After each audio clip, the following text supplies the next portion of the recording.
77 வயதில் இப்படி நீங்கள் உற்சாகமாக பாடுறது உண்மையாக வரவேற்கத்தக்கது, பாராட்டத்தக்கது ஐயா. அதில் நீங்கள் நான் நினைக்கிறேன் எல்லா விருதுகளும் பெற்றுட்டீங்களேன்னு நினைக்கிறேன்.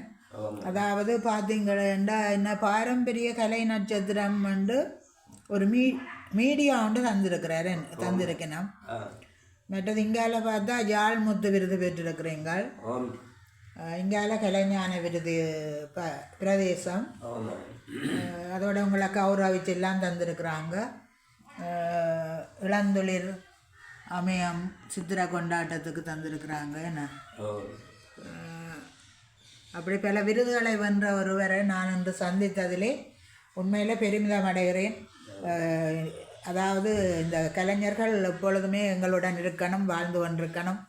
அந்த வகையில் இந்த நேரத்தை ஐயா ஒதுக்கி நீங்கள் நான் கேட்டவுடன் இந்த ஒரு நேர்காணலை தந்ததுக்கு என்னுடைய மனமார்ந்த எங்களுடைய விழியில் வண்ணங்கள் யூடியூப் சேனல் சார்பாக உங்களுக்கும் உங்கள் புதல்வனுக்கும் நாங்கள் மிகுந்த மரியாதை செய்கிறோம், நன்றி கூறுகிறோம். நன்றி ஐயா. வணக்கம். நன்றி.